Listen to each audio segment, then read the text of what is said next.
نحمدہ و نصلی علی رسول الکریم۔ ترجمہ سورہ تغابن 15-16۔ اس کے سوا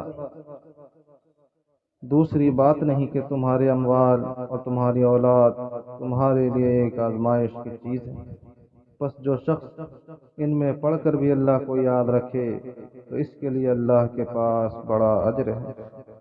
بس جہاں تک ہو سکے اللہ سے ڈرتے رہو اور اس کی بات سنو اور مانو، اور اللہ کی راہ میں خرچ کرتے رہا کرو، یہ تمہارے لیے زیادہ بہتر ہوگا۔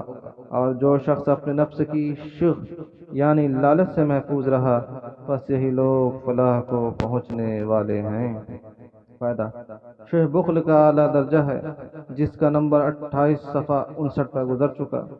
مال اور اولاد کے امتحان کی چیز ہونے کا یہ مطلب ہے کہ بات جانچنی ہے کہ کون شخص اس میں پھنس کر اللہ جل شانہ کے احکام کو اور اس کی یاد کو بھلا دیتا ہے، اور کون شخص اس کے باوجود اللہ جل شانہ کی فرما برداری کرتا ہے اور اس کی یاد میں مشغول رہتا ہے۔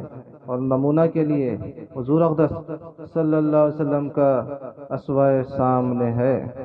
یہاں کسی کے 1-2 بیویاں ہوں گی، حضور اقدس صلی اللہ علیہ وسلم کی 9 بیویاں تھیں، اولاد بھی تھی، بیٹے بیٹیاں نواسے سب کچھ موجود تھا۔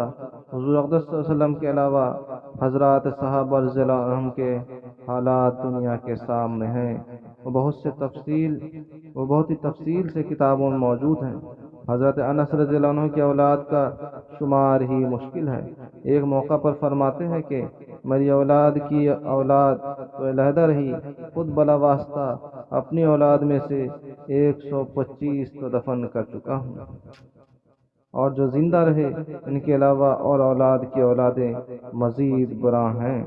اس کے باوجود ان حضرات صحابہ کرام رضی اللہ عنہم میں شمار ہے، ان سے کثرت سے احادیث نقل کی گئی اور جہاد میں کثرت سے شرکت کرتے رہے۔ اولاد کی اتنی کثرت نہ تو علم کی مشغولیت سے مانے ہوئی، نہ جہاد سے۔ حضرت زبیر رضی اللہ عنہ جس وقت شہید ہوئے، 9 بیٹے 9 بیٹیاں اور 4 بیویاں تھیں، اور بعض پوتے بعض بیٹوں سے بھی بڑے تھے، اور جن کا باپ کی زندگی میں انتقال ہو گیا وہ علیحدہ۔ اس کے باوجود نہ کبھی ملازمت کی، نہ کوئی اور شغل، جہاد میں عمر گزاری۔ اسی طرح اور بہت سے حضرات کا حال ہے کہ نہ مال ان کو دین سے مانع ہوتا تھا اور نہ اولاد کی کثرت، اور ان میں سے جو لوگ تجارت پیشہ تھے ان کے لیے تجارت بھی دین کے کاموں سے مانع نہ ہوتی تھی۔ خود حق تعالی شانہ نے ان کی تعریف قرآن پاک میں فرمائی: رجال لا تلہیہم تجارہ، سورہ نوح آیت نمبر 37۔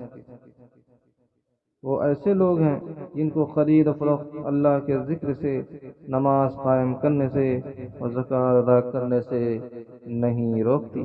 وہ لوگ ایسے دن سے ڈرتے ہیں جس دن دل اور آنکھیں الٹ پلٹ ہو جائیں گی، اور اس کا انجام یہ ہوگا کہ حق تعالی شان ان کو ان کے اعمال کا بہت اچھا بدلہ دے گا، اور ان کو اپنے فضل سے بدلہ کے علاوہ انعام کے طور پر اور بھی زیادہ دے گا۔